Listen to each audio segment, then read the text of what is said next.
Going on, everybody? Happy Monday to you. October the 13th. We're here after NFL Week 6. Well, Week 6 almost in the books. We got 2 more games tonight because we're doing the doubleheader for some reason. But we've got a lot of football to talk about.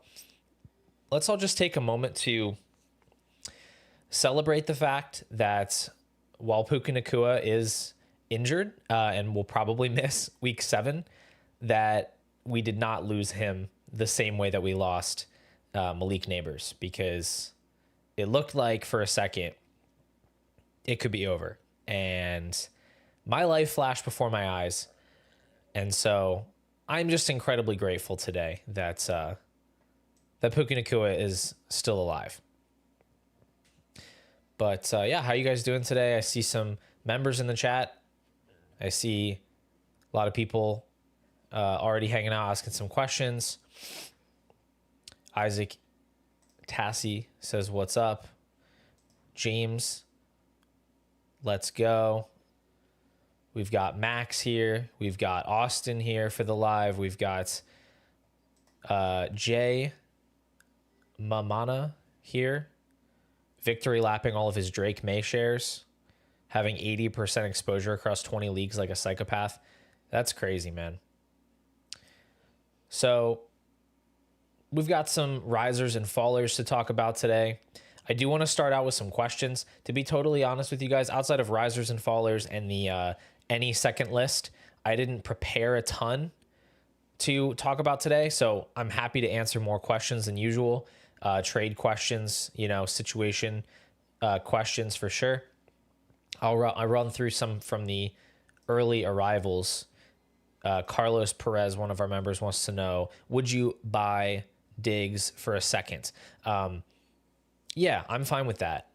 Totally fine with that on a contender. You need a wide receiver. I'm definitely fine with sending a second for Diggs. Sorry if you guys can hear my son in the background. He woke up from his nap today and he is not happy to be awake, which, I mean, we've all been there. But I don't know. Maybe he should just tune in for the live. He'd feel a little bit better.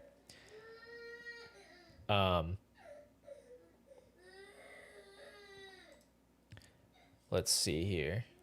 With the Bowers injury from Joseph Miller, where do you value Michael Mayer? Sorry, guys. I might have to go check on him. I think my wife's got him. How much do you value Michael Mayer? Second round capital, got blocked by the GOAT tight end prospect. Yeah, I mean, I think Michael Mayer is pretty good. He definitely fell into an unfortunate situation. I'm sorry, guys. One second.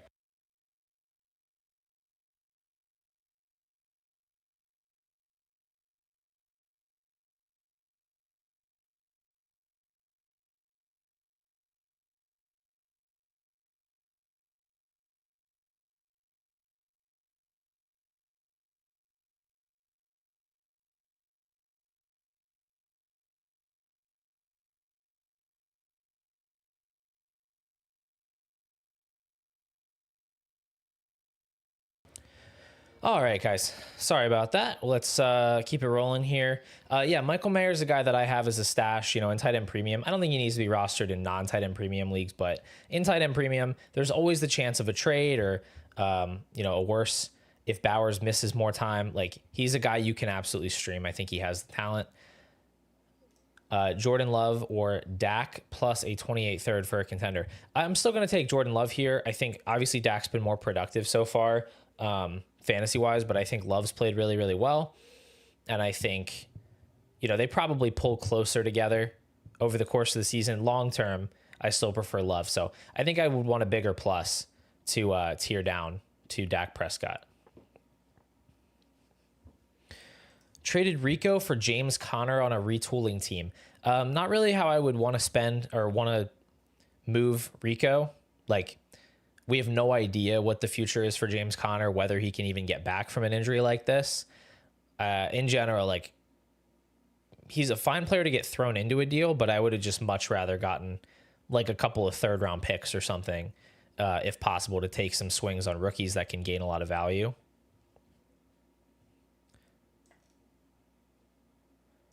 Are you trading Jonathan Taylor or he'll be viable next year? I mean, if I'm not competing right now, I would trade him just because you don't hold I just don't think you hold a 27-year-old running back like through a rebuild. Even if you think you're going to compete next year, I think you're just safer trying to sell that player at peak value. And certainly he's at peak value right now, where you can get an absolute haul for him, and you should. If you're competing, there's just no reason to really be shopping him. Like, you can just use him. He's going to be worth less in the offseason than he is right now, but he's also giving you a ton of points. So he's a guy I was definitely too low on. I didn't foresee this offense being quite as impressive as it's been. But yeah, I mean, I don't think he's a guy you need to move right now. This is an interesting question from Tatum, because I had actually voiced this thought in the members Discord this morning, if this is a sell high on Ladd McConkey situation, because he did have a huge game against the Dolphins, 100 yards and a touchdown. He made the game saving play. And I think Ladd McConkey's an awesome wide receiver. I have been in on him since really since the NFL draft, but especially the early parts of last year when he started to come on strong. And I've been pushing him as a guy to target, as a guy to acquire all offseason. He's been disappointing thus far.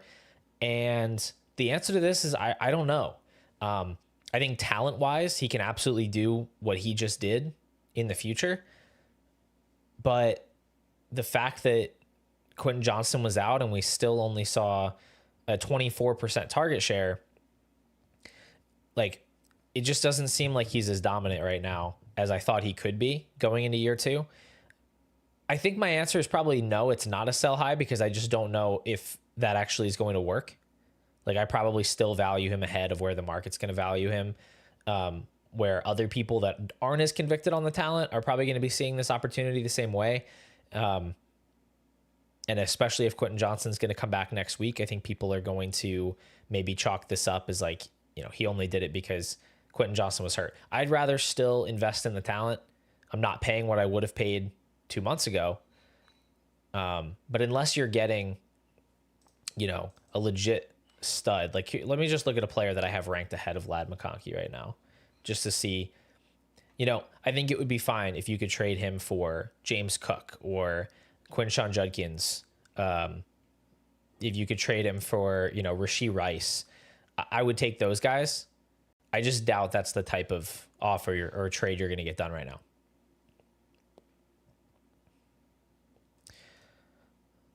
All right. I'm going to move on for a minute from the questions. Well, actually, I got one more from my guy, Scotty Disco, right here. One of our long-standing members. I'm likely going 1-5 after today on a strong team. Should I move Jefferson? Is this a low dip and there for the wrong time with JJ McCarthy growing pains? Yeah, I mean, I think it could be the wrong time. Honestly, I would wait until after this week, because Quinyon Mitchell's probably out for the Eagles, and the rest of our cornerbacks outside of Cooper DeJean, who mainly covers the slot, are horrendously bad. We saw, Wan'Dale Robinson go crazy. Little Jordan Humphrey was making plays last week. Like, Jackson Dart looked incredible against the secondary. I suspect the same thing could happen this week. I think Jefferson could have a huge game. Not that Jefferson's value has taken a significant hit, but people might be more excited to grab him after a huge game. And yeah, I mean, I think on a 1-5 team, unless you already have a ton of value built up, you already have a lot of picks, or you have a lot of veterans, you can move for picks. I think it's a good idea to shop him and just see if you can get a lot of extra assets that can gain value. Now, if you have a high value roster already, I think it's fine to keep him, because you're going to want players like Jefferson next year when you get back into contention, and it's hard to go out and buy legit top 5 talents. So I don't think he's a must sell on a rebuild, but I think in a lot of cases it's harder to build that value back up when you hold first round startup pick type of guys that can't really gain value from where they're sitting. So I'm going to jump over to the any second round pick list for now. We'll go through that. We'll go through risers and fallers, and then I'll take a bunch more questions at the end. And I will take questions throughout, because I can't help but be distracted by questions and comments that are interesting to me. But as we jump into this, let me just give you the reminder of what this segment is. Okay, any second round pick. This means these are players that I would trade away right now for any future second round pick, whether it's a 2026 second from a contending team, whether it's a random 2027 or 2028 second. These are just guys I'm ready to move off of at this cost. So last week on this list, we had Rachaad White, we had Dillon Gabriel, we had Cooper Kupp. Obviously, Rachaad White had himself a totally fine fantasy day, though Sean Tucker did get involved more so than he did the previous week. But the thought with Rachaad White was this is always a short-term fantasy points rental. He's not that good of a running back. He's obviously not the starter when Bucky Irving is healthy. And so this is a time you could potentially cash out at a high point. If you're relying on the production, whatever, I'd probably still sell him for a second, just because that's a nice return. I wouldn't just sell him for a third if he's going to be in your starting lineup, but a second is good. Dillon Gabriel, just a matter of thinking he's a limited player. I don't think he's likely to be the answer or even be the starter for the whole rest of the season for the Browns. He certainly was not impressive this past week, over like 50 dropbacks, and did not score many points at all. And then Cooper Kupp did score the touchdown this week, but just nobody matters in this passing game for the Seahawks other than JSN. And he's old. He's not as good as he once was. He's fading in terms of value. So those were my picks last week. This week we have Jerry Jeudy, Tony Pollard, and Travis Kelce. Jerry Jeudy has been really underwhelming this year. And obviously it's not all his fault, because the Browns passing game is just non-functional. But he only has an 18.5% target share. That's not very impressive at all. And considering that Cedric Tillman's been out for multiple weeks, it's just... He's never been, even last year when he had the huge numbers, has never been a guy that earns a lot of targets, a guy that's super efficient on his targets. He benefited from incredibly high passing volume from a quarterback in Jameis Winston, who is just, a gunslinger. This year, that target share is not doing it. He's not a guy you want to start. And I don't foresee a time this year that he is going to be a guy that you want to start. So we're talking about a 27-year-old wide receiver who you're not starting right now. You have no idea what his future situation is going to look like, whether it's going to get better. That's just the definition of a guy that you're better off re-rolling, cashing out on. If there's somebody in your league that's still like a Jerry Jeudy truther that like thinks he's awesome and he's going to be lighting the league on fire when he gets into a better situation, yeah, you want to cash that guy out for a second, because there's just so much more upside and flexibility with that pick. All the things you can do with that pick later on, where you'd much rather have that than a wide receiver like Jeudy, who is like bordering on roster clogger territory. Not that I would drop him, but you can't start him. There's not a lot of places that you can actually go and trade him. So picks are better. Tony Pollard is next. He's a guy I acquired a lot of this offseason because he was cheap running back production, and I didn't expect the Titans to be by far the worst offense in the league. The Browns are there too, but I think the Titans have been even worse than the Browns this year overall. And for Pollard, it's just meant he's been very ineffective. And on top of the lack of rushing efficiency, the lack of goal line opportunities, he's also not getting any targets, because this team is like bottom of the league in running back targets. I don't know if that is a a choice within the scheme. Although last year they definitely had a lot more running back targets than this year. Maybe it's just a tendency of Cam Ward that he isn't getting to his checkdowns, whether that's for good or for bad. But he's not getting targets. So he's an older back, ineffective offense, not getting targets. Tyjae Spears outsnapped him this past week. And now we have a new regime taking over that might not be, dead set on him having a large role. So I think there's just a lot of reasons that you would rather cash out for a pick. And then Travis Kelce, I know this is a repeat, but a lot of new viewers here. I did bring him up in the first edition of this segment over a month ago. I'm bringing him back up now because he's coming off of a big game. And so if you roster Travis Kelce right now in a tight end premium league, I think there's a decent chance that you could get a second round pick for him. Rashee Rice comes back next week from his 6-game suspension. And I think that's going to kill his upside because Rashee Rice operates in pretty much the same area of the field as Kelce. And when you look at the splits last year, obviously it was a small sample, but the splits late in Rice's rookie season and then beginning of last year when he's been on the field, Kelce has really taken a dip in terms of his target share, his fantasy production. So, we obviously know the end is very, very near for Travis Kelce, and I'm just not sure if you're even getting like top 6, top 7 tight end production the rest of the way with him. So I would rather cash out early than wait if I can. So that's the any second list. Question here from Amir Cat: selling Ladd for a first and Hampton. If I'm reading that correctly, yeah, I mean you absolutely should do that. Yes. If you're getting Hampton and a first, yeah, you absolutely need to do that. I have Hampton ranked ahead of Ladd in Dynasty. If it was Ladd plus a first for Hampton, I think that's a little bit too rich. I would not pay that to get Hampton, but if I'm reading it the way it's written, yeah, I'm making that trade 100 out of 100 times.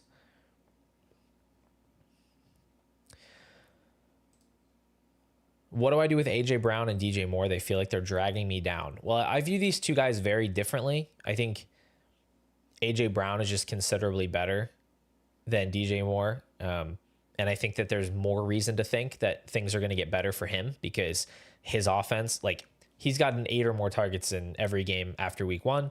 He doesn't have like looming competition coming to take his role in his production in the same way that the Bears do with their rookie playmakers. And I think a lot of AJ Brown's issues are mainly just like attitude problems.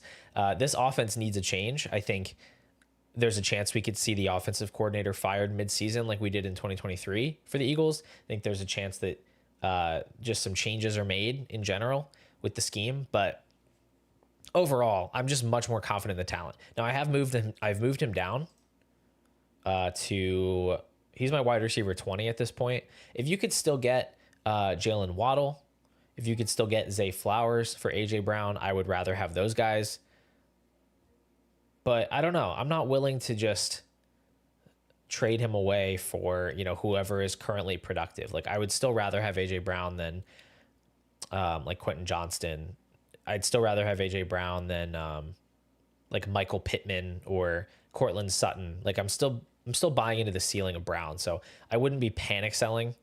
DJ Moore, I just have much less faith in. And like, I don't think he has that difference making ceiling anymore. So he's more of like a early to mid second round value to me. And there's plenty of guys in his range that I would sell him for. It just kind of depends who's willing to move. I would much rather have Debo, Pittman. I would take Adams, Metcalf, Sutton. I don't know if you're getting that for him at this point. A guy you could try to pivot to is like Stephon Diggs with a plus for DJ Moore. If you could get anything on top, like a third or something, I would be fine with that.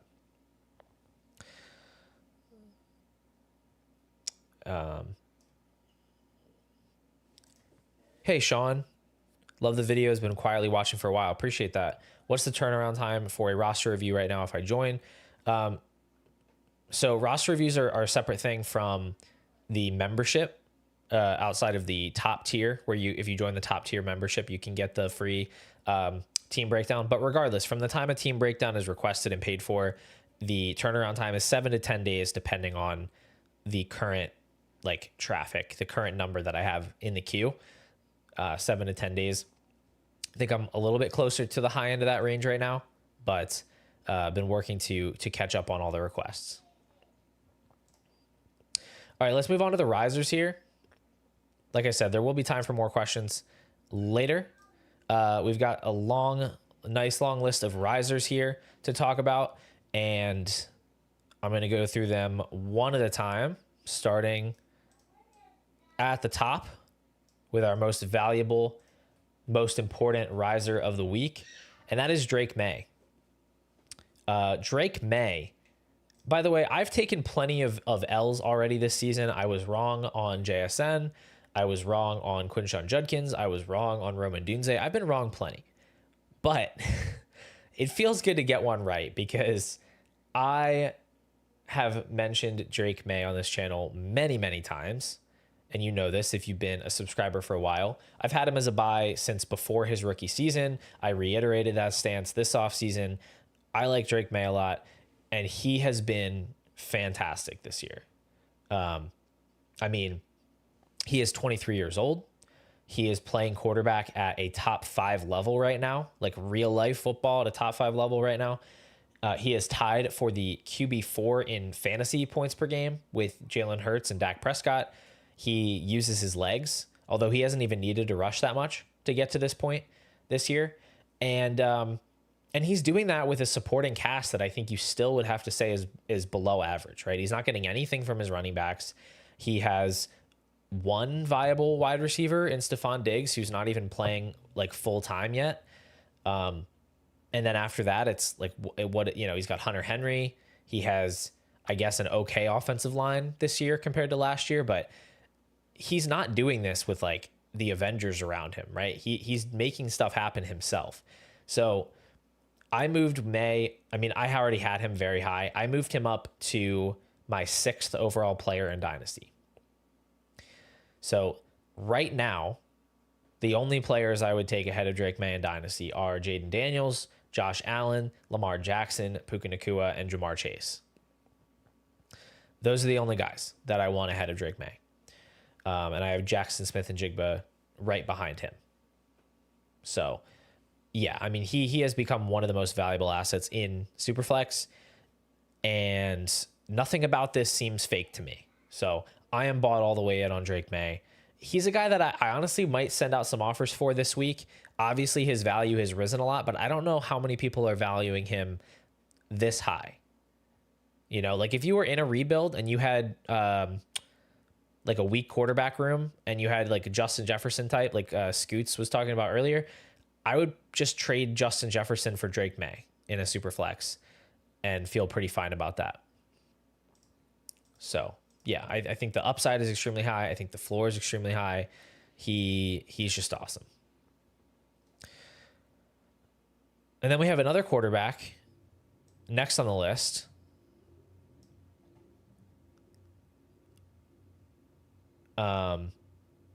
He has been really, really good. I mean, he's been really, really good for fantasy so far. I don't know if I'm ready to say he's been like really, really good in real life. His showing against the Saints was certainly pretty rough.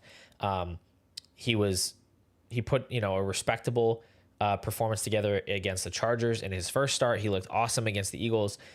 I think Brian Daboll is working some magic right now to simplify things for him. He did the same kind of for Daniel Jones back in his first year as the coach. But you have to be really encouraged by what we've seen from Dart, because he came in as a project. Like, he came in as a guy in college who didn't really have to read a defense. The Lane Kiffin offense doesn't ask you to do a lot of that type of processing. So for him to be able to come in and do this so far is very, very encouraging. And he's the first quarterback ever to rush for 50 or more yards in his first 3 starts, which is something we love to hear in fantasy. In fact, Ian Hartitz tweeted out, Jackson Dart leads all quarterbacks in both scramble rate and designed run rate. So they're designing runs for him, but he's also just naturally scrambling a lot. That leads to a ton of rushing production. So the upside here is extremely high with Jackson Dart. If a guy that runs like that can become a high-end passer in the league. The ceiling is, first-round startup pick. I'm not moving him that high because that's still a big if. He still needs to prove it. He still needs to actually be that good. But I did move him up a lot. I moved him up into my top 36 overall players and my QB 10 in Dynasty. I think you can quibble with that ranking a little bit. If you wanted to take somebody like a Brock Purdy, I guess, over him, I'd be fine with that. But or Jordan Love, I have him just ahead of Love. I could see moving him behind, but he's in that range. And every performance like this Thursday night game makes it more likely that Daboll is back next year to develop him, and that Dart is the unquestioned starter. So the biggest issue with me ranking Dart very highly was that I didn't think he had the same kind of security as a first round quarterback typically might, as a late first round pick on a team where the coach could get fired, where they could have a high pick again, where there was supposed to be a strong quarterback class. Now that strong quarterback class doesn't look as strong. He looks more and more likely to stick around, and he's running, as much or more as we ever could have hoped for. And then he's going to get Malik Neighbors back next year. So again, upside's extremely high. He's a player I would try to buy high on. And I might mention him in this week's video. We'll see. I'll have to see what the market's doing, what the market is saying about his value, but I might try to buy high on him and try to upgrade from a player like a Trevor Lawrence, like a JJ McCarthy, like a Michael Penix, to see if you can go and get Jackson Dart. Amir Cat asks, what are you adding on top of Lawrence to go get Dart? That's a good question. I wouldn't want to go so far as to add a first. Like, I just think that's a lot to consolidate around a guy that still does have some risk around him. And I think you're paying for a lot of the value upside up front. If you could do it for less than a first, if you could do it with depth pieces you have that add up in value to a first, I think that's kind of what I would look at to try to acquire him. And there was also a question I wanted to answer a little bit higher up here from Franco. That's quite an interesting profile picture. Should I move an early second for Mason Taylor? He's played all the snaps. Hall could be traded. Wilson's banged up and long-term could be moved. No, I would not send an early second for Mason Taylor. I think you're describing a lot of situational things, and some of which don't even impact him. Like Breece Hall being traded doesn't help Mason Taylor. I mean, frankly, neither does moving Garrett Wilson. You can't just be the results of being an offense that only has Mason Taylor as a viable pass catcher is that offense is terrible and doesn't score points and doesn't move the ball. So I don't think any of that's necessarily good for him. If it does happen, I also don't think Garrett Wilson's getting moved because he just got a massive contract extension. I have Mason Taylor more in the mid to late second round range of tight end premium leagues, and I would not send a pick that high for him. All right, let's keep going. Go to our third guy, which is also a quarterback. We don't have any more quarterbacks on the list, but after this one, but we do have to talk about Dak Prescott. Another guy that I did highlight as a good value, as a good buy in the offseason. He is the quarterback 4 in points per game, tied with Drake May, tied with Jalen Hurts. I was already ahead of the market on Dak, like I said, because he seems to be left for dead every other season, like if he gets hurt or if he just has a down year. But he is exceeding even my expectations right now. I've always thought he's a good quarterback. He is playing at a top 5 level right now. I mean, he should be he would be in the MVP conversation if the team wasn't so bad. Even with CeeDee Lamb out of the lineup, he is putting up crazy numbers. And I mean, basically, he's basically just this year's Joe Burrow, right? He's playing out of his mind, high touchdown rate. He has 2 elite wide receivers, at least once Lamb is back on the field, and he has a defense that can't stop anyone. So that all leads to, league leading volume, possibly leading the league in passing yards, probably going to throw 35 touchdowns. He's giving you a very impactful season right now, and he's not old enough that you need to be worried about his career ending. He could still easily play 5 more years. So yeah, he's a player that I like. a lot, and he's rising for me. I moved him just back up another tier because the production he's giving you relative to some of those younger quarterbacks that have been kind of disappointing so far, like Penix, JJ McCarthy, Trevor Lawrence, it is notable. It's very, very notable. So yeah, he's another riser for me. I'm not paying top 5 dynasty quarterback prices, to be clear, but I am definitely higher on him. Spartan asks, would you trade Worthy for Waddle as a contender to add points and maybe more upside as the clear one in his offense? Yeah, I have Waddle ranked ahead of Worthy, so I'm totally fine with that move. Isaac, I don't think I couldn't care less about baseball. Just going to be so honest with you. If you have to leave to go watch baseball and you don't care enough about your dynasty teams to see this thing through, I totally understand. Maybe dynasty is just not the game for you, but man, I could not care less about baseball. All right, next is Cam Scattaboo. And I believe it is Scattaboo, right? Not Scatabo, because I was definitely saying it wrong all offseason, but trying to say it right now since he's actually a very, very relevant player. A thought occurred to me while I was watching the Thursday night game, and I wasn't having fun because I'm an Eagles fan, but I was watching the game and thinking, man, Scattaboo looks really good right now. I wonder if people would still take Saquon Barkley over him in Dynasty. So I put up a poll. It ended up basically even, Barkley versus Scattaboo.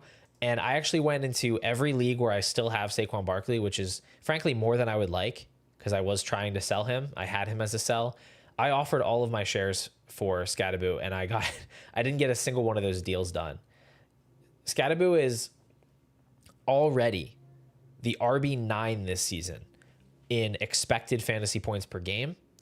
And that's despite being eased in for a couple weeks. Over the last month, he is the RB4 in expected points because this guy is a magnet for high value touches, which is something that I should have weighed more heavily in my offseason evaluation. Like, I wasn't that high on him.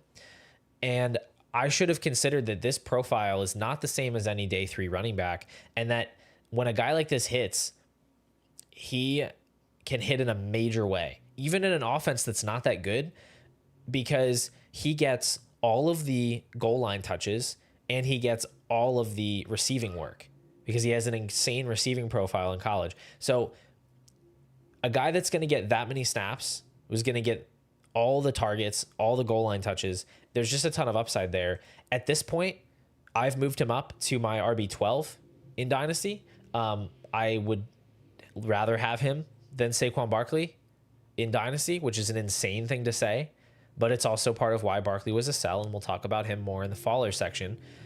Would I hold Scat on a rebuild? Probably not. I think right now is a really good time to cash out if you've been holding him and you're not competing right now, because at the end of the day, he is still a day 3 running back with a kind of dangerous and reckless play style. There are a lot of things that could happen between now and week 1 of next year that are risky, that could hurt his value. It's all possible.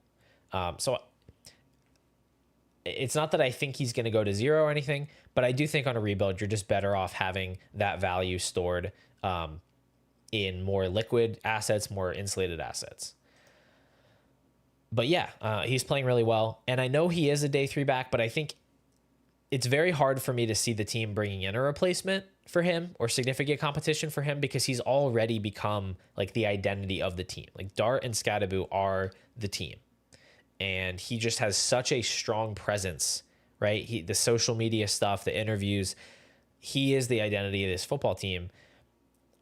I think it's very unlikely that this gets shaken up in a significant way. So I think this is very real. I think he has staying power in this role. And so I want to be aggressive with that. Okay, then we have Josh Jacobs, who is another riser for me. Just a little bit of a bump up into a higher tier because he has had a really good role this year. He is 3rd among all running backs in expected fantasy points per game. according to the Fantasy Points data suite. If you guys want to check that out, by the way, I do have a promo code down below. If you like to look into the numbers yourself, you can get a discount. You can sign up with my code. I guess it's in the corner of the screen here. But yeah, third among all running backs. So the RB3 in usage, you could say, 13% target share. He has an awesome goal line role on what is a very, very good offense.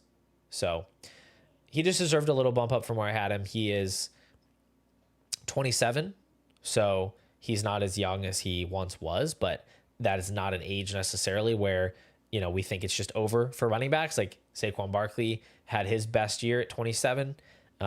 Jacobs is in the midst of having a really good year, and there's no reason to think he couldn't potentially do that again next year. So he's not a guy I'm holding on a rebuild at all. But if you're competing right now, he has a lot of value. Thoughts on Dart? Yeah, he's on the screen here as a riser. We just talked about him a little while ago. Follow the orange arrow. If you want to go back earlier in the stream, you can hear my thoughts on Dart, who I have ranked pretty aggressively following his really good week 6. Would you rather Scatterboo or Judkins on a strong contender? I would take Judkins. I'm still taking Judkins in Dynasty. He's been really, really good. You know, like I said, one of the calls that I got wrong, but he's been awesome for the Browns. Scatterboo could outscore him potentially the rest of the way because the Browns are just so dysfunctional, and Judkins doesn't necessarily thrive in the negative game environments, but he's younger. He's got the higher draft capital. I think he is ultimately the better player, so I would rather have him. Heck Blends. Should I trade Tet for Drake London? I have Tet ranked ahead, but to be honest with you, I have them in the same tier, very close together. I can't really say that there's like a right or a wrong choice there. This one's crazy to me. Rashad for Kenneth Walker. I would rather have Kenneth Walker by like a million bajillion miles than Rashad White. I don't know. That one shouldn't be a question. I don't know if that's like a real trade you have as an option right now, but you should take it. Next riser is Rondé Gadsden. And this is mostly relevant for tight end premium formats. If you're not in a tight end premium league, I don't know how much you should care about Gadsden. I mean, he should still be rostered. But in tight end premium leagues, this guy is like a legit player. He's a very interesting player to me. He ran 30 routes this week, and all the other two tight ends, Will Dissly and Tyler Conklin, combined for just 8 routes. So he has taken over. He's had a meteoric rise for a day 3 tight end prospect, right? Like he's a 5th round rookie out of Syracuse who basically played wide receiver in college, and he is now running the majority of the routes in a Justin Herbert pass heavy offense. He has multiple games with 7 targets already this year. And this is an extremely fantasy friendly environment. He has 3-way contingent upside if one of the wide receivers misses time, right? Like we saw this week, Quentin Johnson was out. Gadsden has a huge game. Like really, really strong game for a tight end premium format. So if any of the 3 are out, you can expect Gadsden to step in and potentially be that 3rd target or even the 2nd target. Like he was better than Keenan Allen in this game, and Keenan Allen has been much less involved over the last 3 weeks. So I do think there's also some element of like, what if Keenan Allen just doesn't really get through the season? Like what if he just starts to fade out as an older player? He already looks less involved than he did to start the year. Who's to say that's going to bounce back? Gadsden could already be the 3rd target, even with Quentin Johnson on the field. And this offense throws the ball enough to support 3 pass catchers if one of them is a tight end. So I moved him up into the 2nd round range in tight end premium. I would rather have him than like a very late 2nd. I'd rather have Gadsden. I would still rather have an early 2nd over him. Yeah, I don't agree with this, Blecko. Trey Harris will probably get worked into that slot eventually. Why? I mean, they're both rookies this year. Harris was drafted higher. He's older. The team had every reason to want to make Trey Harris the guy sooner. Why should we assume that Harris is going to get better, so much better that he's going to surpass Gadsden, who's already surpassed him. And by the way, Gadsden plays tight end where he's going to get mismatches on like linebackers and safeties. Harris is not going to do that. So I would rather have Gadsden in Dynasty than Trey Harris personally. And by the way, Trey Harris led the team in routes this week. He did not lead the team in targets. He did not come close to leading the team in yards. Obviously, the book on his career is not written, but if I was going to bet on one of these guys moving forward, I would bet on the younger player who has already shown the upside. I just don't really see why that would be a foregone conclusion. And no, I'm not saying Ladd is option 4 now. I still think Ladd McConkey will out-target Oronde Gadsden, and I still think Quentin Johnston will out-target him. I think it's possible that he could leapfrog Keenan Allen in the target totem pole by the end of the year. And more importantly, he's a rookie who has a long career ahead of him, and he could grow his role from this year to next year. So, yeah, I like him a lot, and I would try to get him. If people don't think this is for real, if people think Trey Harris is coming for his job, I would definitely go out and send offers for Gadsden. Just a, nice, fun tight end flyer. I would definitely rather have him at this point than like a Terrence Ferguson or an Elijah Arroyo. So you have options. Sam Hendrick, I prefer Fantasy Calc for Dynasty rankings. I just think that theirs are a little bit more accurate.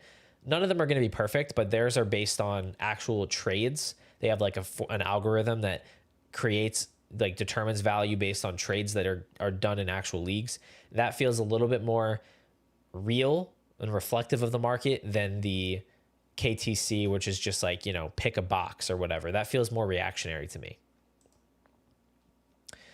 Last two guys are not super high value players, but Tyjae Spears, I mentioned him in the any second portion with Tony Pollard. He actually played more snaps than Tony Pollard. And remember, he was on IR with the ankle injury for the first 4 weeks. So he hasn't been back that long. He's already out snapping Pollard. He is a fairly young running back. He has flashed upside and pass catching ability. New coach coming in could shake things up. PPR upside, like who knows, what they do with Pollard after this year. So I think he's just a nice guy to stash. If you can get him for that like third round value, I would definitely do that. And I would trade a late second for Kyle Pitts in a tight end premium league. In non-tight end premium, I'd rather just punt, send a third for somebody cheaper, but in tight end premium, I would do that. Rico Dowdle, last guy on the list here. Look, he's been insane, right? And so I think we should probably assume that we've seen the best from Rico Dowdle that we're going to see. The most likely outcome here is that Hubbard comes back fairly soon, and this becomes like a 50-50 type of split where neither of them really smash, or like if maybe some of them have big games, but they're not predictable, and it's just like who gets in the end zone or whatever.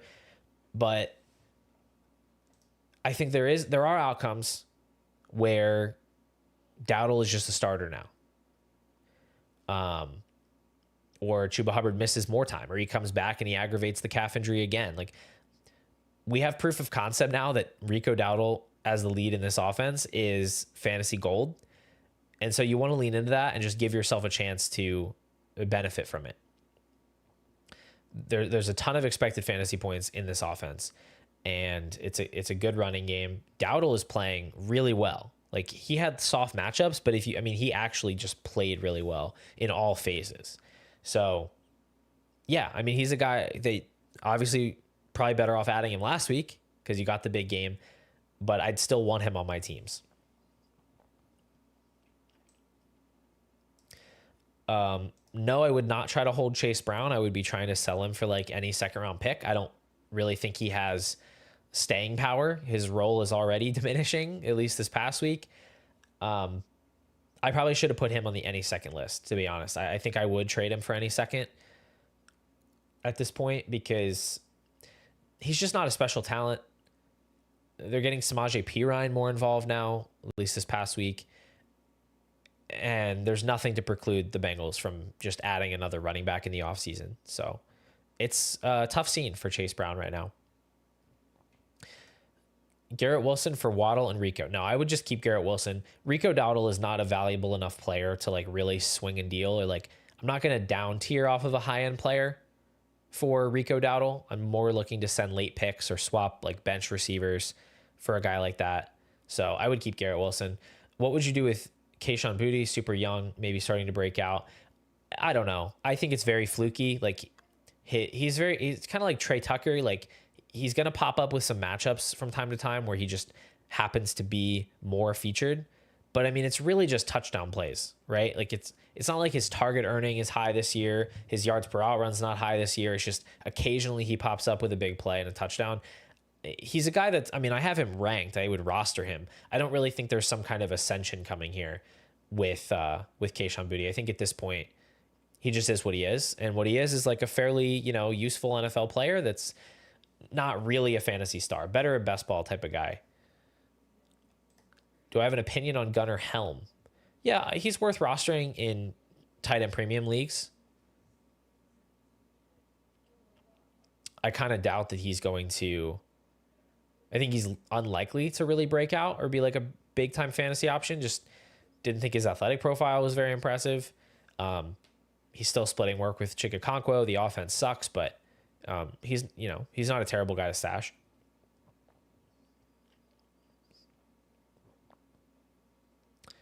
Hampton plus a second or Laporta plus Chuba plus Dowdle. The Hampton side by like a million billion miles. Not even close for me. Definitely the Hampton side. What are you willing to send for Wan'Dale Robinson? I need a wide receiver because of injuries. I wouldn't send a second. I'll tell you that. I wouldn't send a second. I would send a third and a fourth. Maybe somebody you have on your bench that you're not using, like you have a handcuff running back or something that the other person is interested in. I just don't think he's enough of an impact player to send a second for. So I'd be trying to make it work for less, or I'd be looking for somebody else.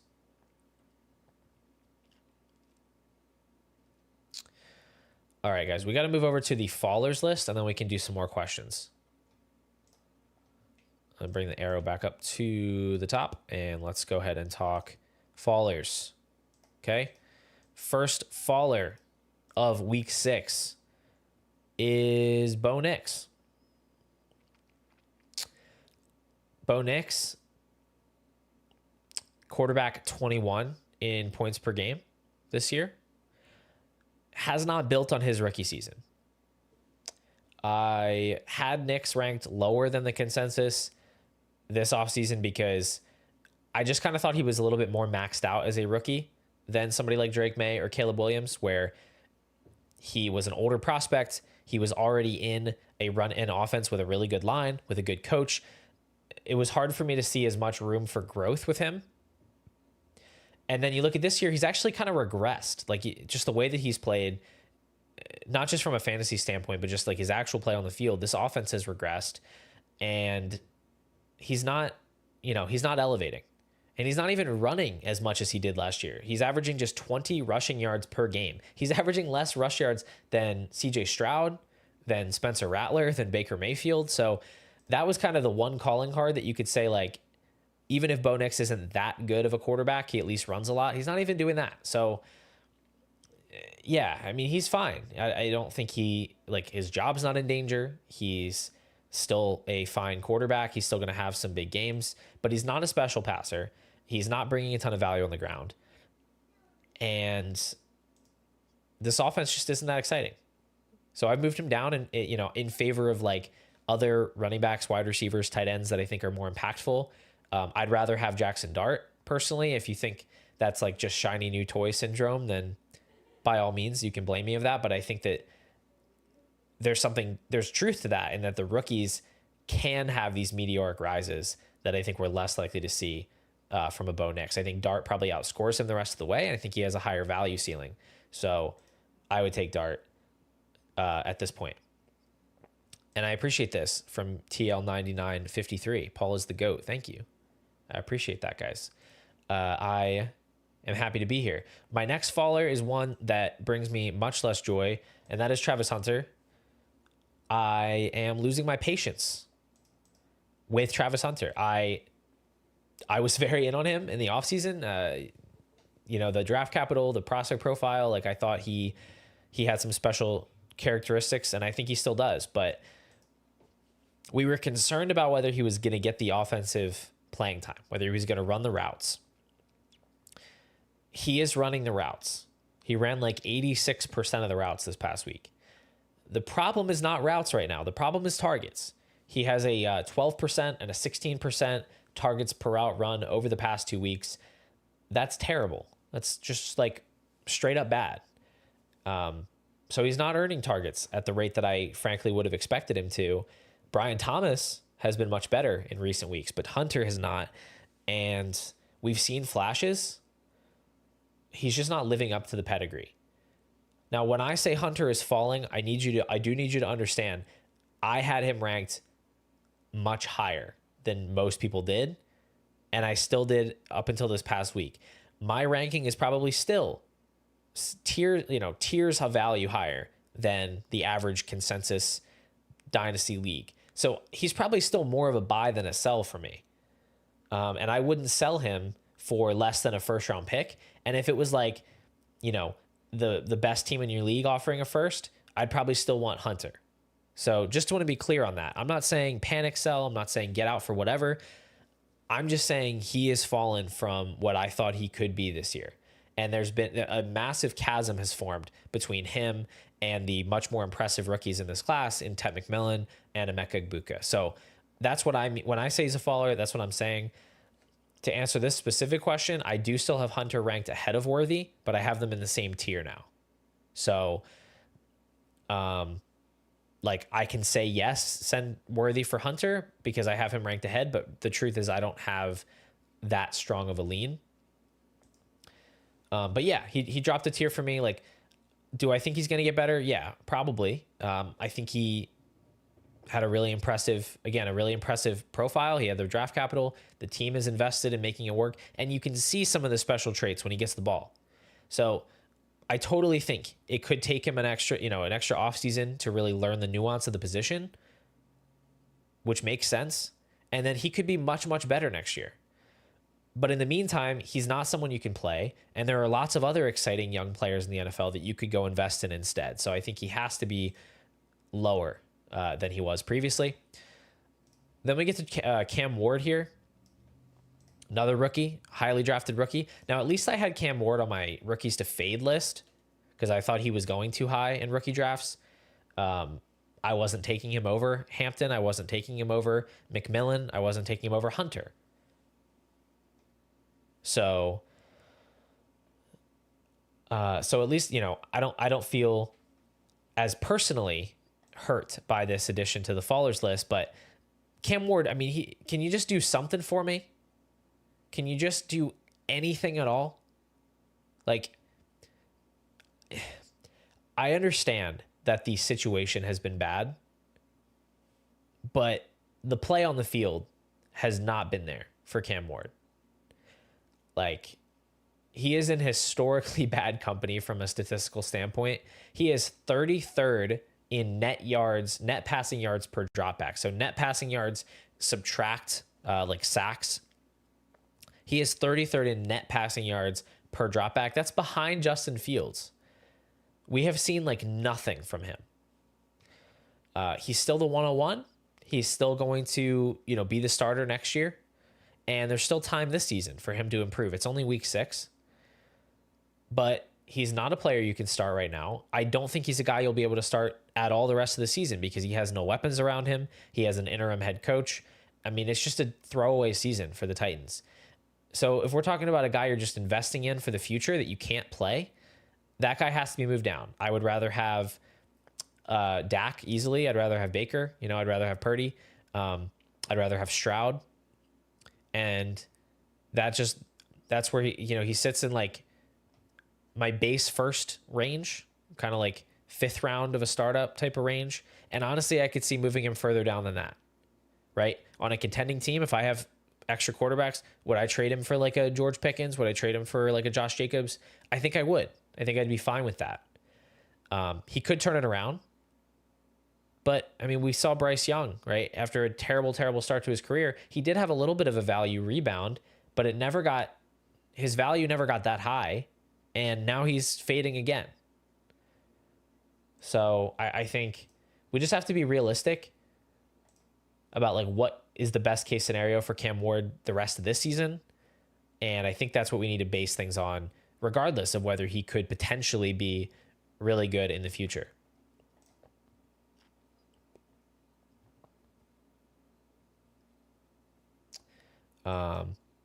Yeah. Next guy is Saquon Barkley. I don't know if you guys can believe this, but Saquon Barkley was going in the second round of Dynasty startups for much of the offseason. I personally witnessed it. He is a 28-year-old running back coming off of like 400 something touches last year. And people said, yep, sign me up for that as a top 24 pick in Dynasty.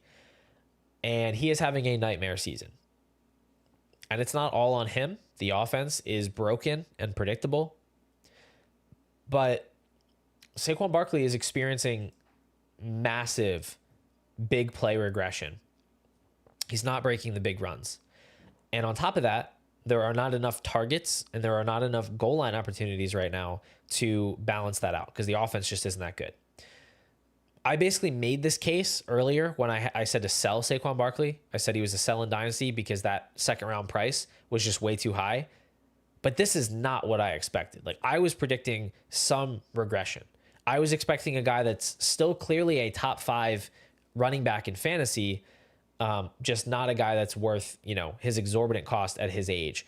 That's not what we're seeing. We're not seeing a top 5 running back at all because, again, the offense is stagnant. It's bad. They could figure things out. They could get better. But regardless, Barkley is burning through one of his last few peak seasons right now. He turns 29 years old in February. So he has to be a faller. He just has to be. I would take Scadaboo over him, like I said before. I would also take Josh Jacobs over him. I don't see why you wouldn't, right? Is Barkley maybe the better pure talent in a vacuum? Sure. Yeah, yes, I believe that. But the Packers' offensive environment is just so much better right now. And the role for Jacobs with more receiving work, more goal line opportunities is better. He's younger. I just don't know really what you're gaining by holding Barkley. Maybe this is short-sighted. I just don't really see how, and trust me, I watch this team every week. I just don't see how this offense is going to turn around to the point that he goes back to being the guy he was last year, really anything close to the guy he was last year. Because that only works if he starts breaking 50-yard touchdowns again. And the offensive line has just been so much worse. The holes are not there. Would you buy him low on a contender? I mean, I think you could try. But the problem is he has such a strong name brand that I think a lot of people are just more inclined to hold on to him than to really let go at a discount. So I think it's a good idea in theory. I just don't know if it works in practice. Next on the Fallers list is Marvin Harrison. I'm going to try to get through these last few pretty quickly. I'm not dropping him because of the concussion, just to be clear. I'm just dropping him because enough is enough already. I've been behind on the market. I've been behind the market on Harrison for basically a year now. But I think we need to move on from the idea that Harrison is this generational prospect and you just have to give him time and he's going to break out. Like, we've seen enough of him in the NFL to say he has some pretty clear strengths and some pretty clear weaknesses. And those weaknesses are some important things that are sort of a barrier of entry for the type of elite production that people were hoping to get. Like, he's not going to get designed touches. He's not going to get these like schemed up looks close to the line of scrimmage. It's just not happening. The underdog guys, Josh Norris, Hayden Winks, probably the best in the business at this, honestly. And if you watch anything other than my stuff, Stats versus Film, the weekly reactions, Underdog, go watch those. They do a great job. But they compared him to George Pickens in the way that he wins, the way that we should expect him at a ceiling to score points. And I would just rather have George Pickens, to be honest. I know I had George Pickens as a sell. And to be clear, the big game that he had this past week doesn't really change my take on that. I said he was a sell for a very specific type of return and a specific subset of players. Not that he's a sell, that he's going to be bad or whatever. Just watch the video. But I would rather have Pickens than Marvin Harrison because I think they're similar players, and I think Pickens is just in a much better situation, and he's right now today just a much better player. So that's Marvin Harrison, and his teammate Kyler Murray is also a faller. I won't call him a sell because I think his value is just in the tank, but he's definitely a faller. We saw Jacoby Brissett come in over 300 yards and 2 touchdowns. A funny tweet from Pat Thorman. The last time Kyler Murray threw for 320 yards and 2 touchdowns was 34 games ago and nearly 3 years ago in 2022. It's just been a long time since we've seen Kyler Murray come through with difference-making fantasy production. And this Cardinals team is falling apart, like all across the board. The loss to the Titans, that's the kind of thing you see from a team that is just broken, that is not going to get better. I think we're going to see the whole thing get reset. I think we'll see Gannon get fired. I think we're going to see a whole new regime. And I'm just not really sure if Kyler's going to be there long term. I am not panicking on Kyler in the same way that I am with Fields, because Kyler is not that bad of a quarterback. The scheme that he's currently in is not really suited to his strengths. And I'm not saying he's like an elite quarterback, but I think in the right type of offense that is catered to what he does well, I think he can absolutely be like the 19th best quarterback in the NFL. I don't think he's going to just wash out of the league if he leaves the Cardinals. I'm pretty confident he would start on another team. We got Daniel Jones got another chance. Sam Darnold got another chance. Baker Mayfield got multiple chances. Kyler Murray, former 101, has put a lot of good things on tape. He would play for another team. But you still have to say, he's dropping in value, because even if he becomes a starter elsewhere, there's no guarantee he becomes a really good fantasy quarterback. And he hasn't been a really good fantasy quarterback when healthy for the Cardinals, and I don't know how long he's going to be out with a foot injury. So it all adds up to just a lot of really gross stuff, and I have a lot of Kyler, so I'm not happy to say it anyway at all. Would I drop Golden? This is a dynasty show, sir, so I'm going to go with absolutely no. I would not drop Matthew Golden. I mean, I probably wouldn't drop him in redraft either. Didn't he just have 100 scrimmage yards? What kind of question is this? I know that it actually says droopable, but I'm assuming it means drop, and I'm not really sure why we would want to drop a rookie who just had 100 scrimmage yards. So confused by this question, Jose. You've lost me.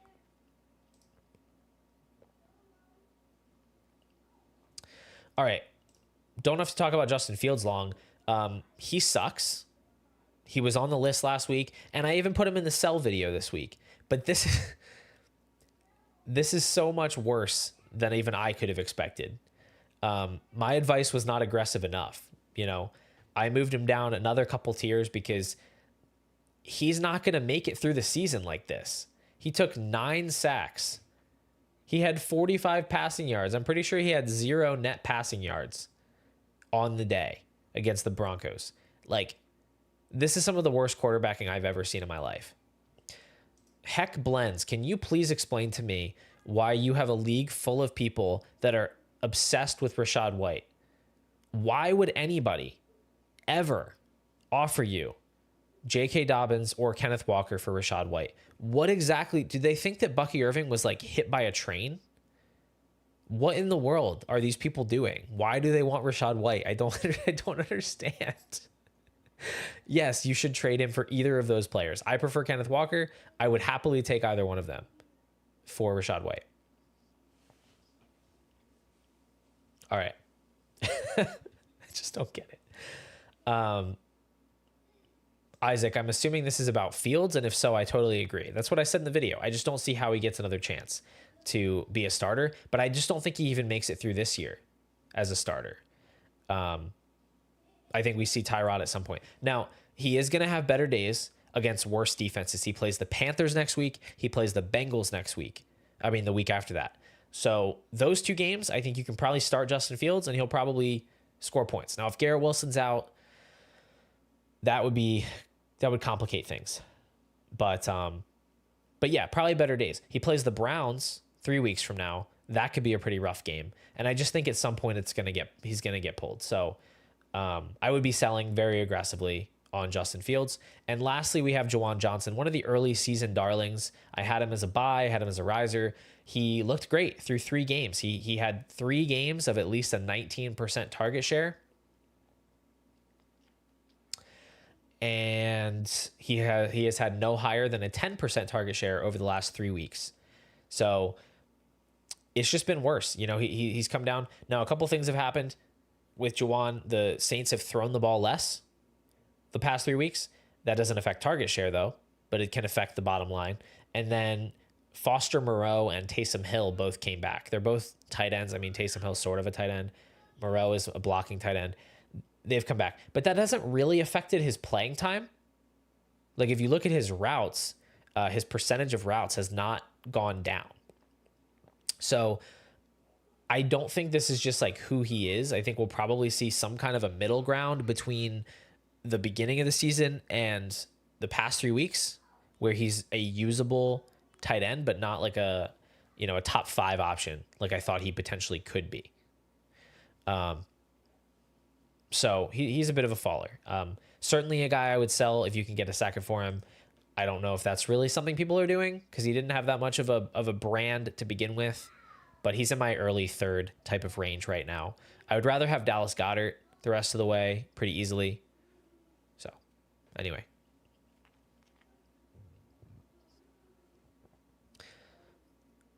Yeah, so those are my fallers.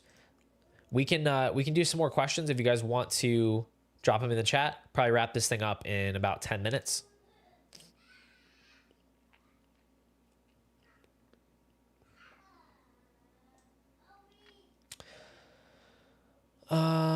Trade away Barkley for Dowdle and Krosky Merritt. No, I'm not going to do that. Not that desperate. Would you add Mason Taylor or Godwin to Scattaboo to get Judkins? Yeah, I would add either one of those guys. As a contender, how long will you keep your own first before buying an asset? It depends how strong of a contender you are, and it depends what kind of asset we're talking about.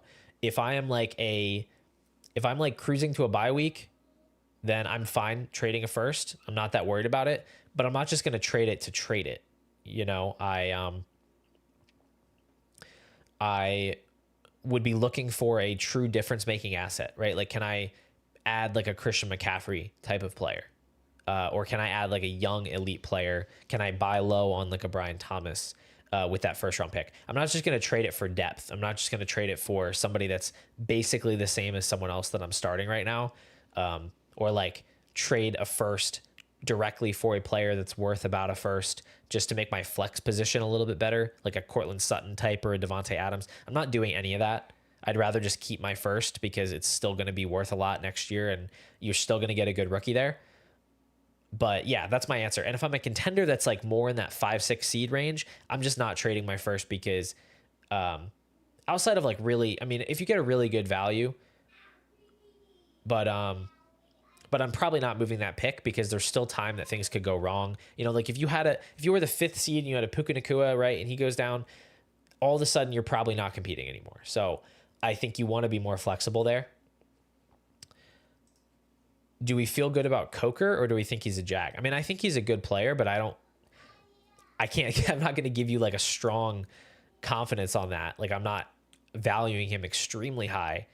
He still is going to be the second option at best in a Bryce Young offense. So even if he's good, he might not score points, but I'm excited to see him back on the field. And I personally think he's a lot better than Leggett, Renfro, whatever else they've been trotting out alongside McMillan.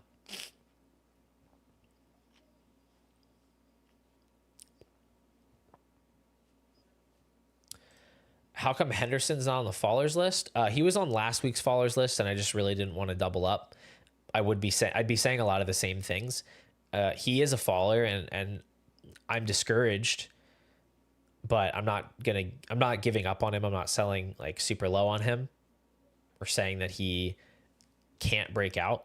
He just hasn't been very good, and it's concerning that he hasn't wrestled more work away from Ramondre Stevenson. But it's a long season. There's still time.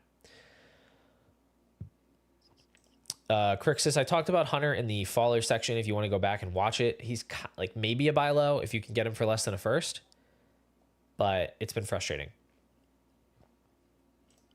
420, the man. Would you sell Dart for a Dunze? Yes, I would do that. Yeah, I would rather have a Dunze. What is your price for Daniel Jones in Superflex, which is always my default? I have him moved into my late first tier.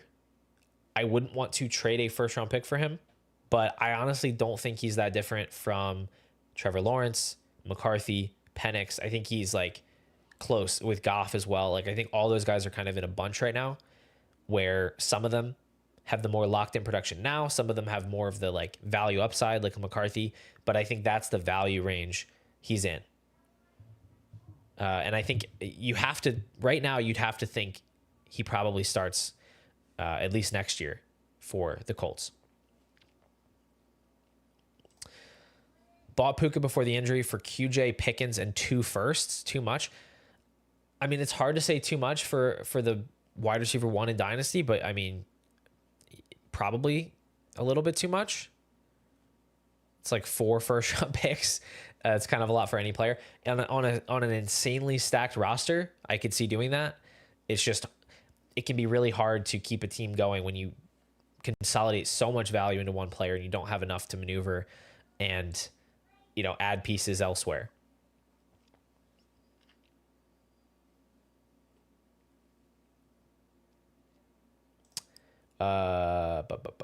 Dart plus mid first round pick or Rice plus Darnold. This is like a dead even trade to me. I'd slightly prefer Rice to Dart, and I would prefer the mid first over Darnold. I think my answer is Dart side, but I could definitely see taking the Rice plus Darnold side, especially if you're a contender. I think that's a really even deal. JCM plus Dobbins plus 2 seconds for Henderson and JMO. I don't like Jameson Williams, and I don't want Jameson Williams, but I do think the Henderson side is still better. No, I don't know for sure, though.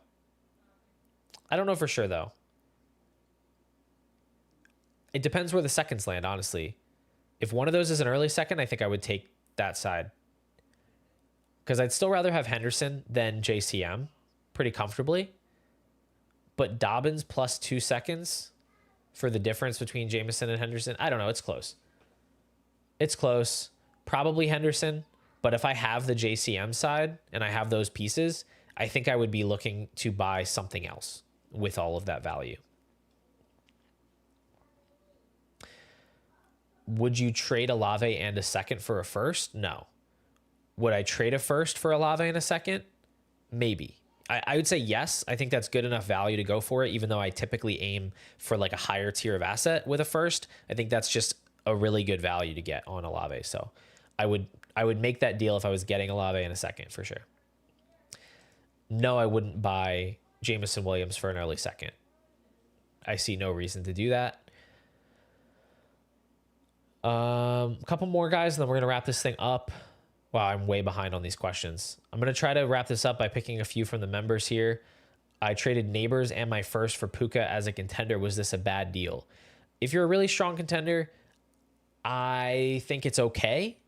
Obviously, you're in a bit of a pickle now with him being hurt, but hopefully he comes back in a couple weeks and you're fine.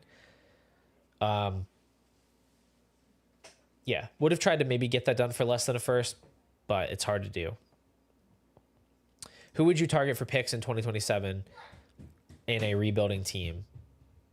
Who would I target for picks? What does that mean? It sounds like you're saying who would you trade 2027 picks for? But if you're in a rebuild, the last thing you want to be doing is trading 2027 picks. So I don't really understand that question, unfortunately. I'd be trying to trade away your remaining players for 2027 picks or 2026. As a rebuilder with only 2 good players in a start 11, but 10 firsts, what would be your approach? Keep the picks and tier down or buy studs like Neighbors? in that spot in a start 11, I don't think you really have the flexibility to consolidate around studs. I think, yeah, I think trading down, I mean, I still want to take some swings on high end rookies, but yeah, tearing down to pick up extra seconds, and especially lots of late picks, thirds and fourths, because you can end up hitting on some guys that will fill out your lineup with those thirds and fourths. And yeah, just spray and pray approach, basically. Like, you want to add as many bodies as you can. And then from there, you get into the summer, things start to shape up for you. Maybe you can flip a couple of those rookies for productive pieces, and you can try to do a little like halfway in, halfway out approach where you can sort of compete but keep a really young team that should gain value and see if you can like sneak into the playoffs. I kind of like that more than just throwing 2 full years away. But yeah, I would not be trying to consolidate yet. It's too early in the process there. And I'll end up here with Jamie. Is Jalen Milroe a faller or neutral? I did move Jalen Milroe down because for me, part of the reason I wanted to be aggressive on Jalen Milroe is that I wasn't sure about Sam Darnold. I thought, he was on a contract that was essentially a 1-year deal, could be a 1-year deal. And the offensive line for Seattle wasn't necessarily going to be good. They only had Jackson Smith and Jigba. Darnold has played really, really well. Really well. They're 4-2. He's played awesome. JSN's awesome. At this point, seems extremely likely that he's back as the starter next year. So I don't think we're going to see, Jalen Milroe come in unless there's an injury. And even if there's an injury, it's probably Drew Lock, because this isn't a lost season. In my mind, this felt like a year that could be a bit of a lost season for Seattle if Darnold wasn't the guy. And at the end of the year, they'd be better off throwing Milroe in rather than playing Lock in a bunch of meaningless games. At this point, if Darnold misses time, they're pushing for the playoffs. They're going to play Drew Lock. They're not going to play Milroe. And I would be less confident that we're going to see Milroe get on the field anytime soon, barring any kind of weirdness. So yeah, he's a faller for me. Less excited to have him than I was previously. All right, guys. Apologies if I couldn't get to your question. I do need to wrap things up here. This is the week 6 reaction stream. If you have, if you really want answers to questions, I've pinned the link to the members Discord. Becoming a member buys you the right to ask me Dynasty questions whenever you want. And you can ask any of the existing members in the free Discord, link in the description. I answer the questions. I am very active in the Discord. So if you want to talk more about this stuff, you can come hit me up in the members Discord. If you're watching this stream and you're not subscribed to the channel, just, help me out. Go ahead and hit that button. And I appreciate you guys coming out, hanging out. Enjoy Monday Night Football doubleheader tonight. Hopefully your teams come through with a win, and I will see you guys all later this week with another Dynasty video.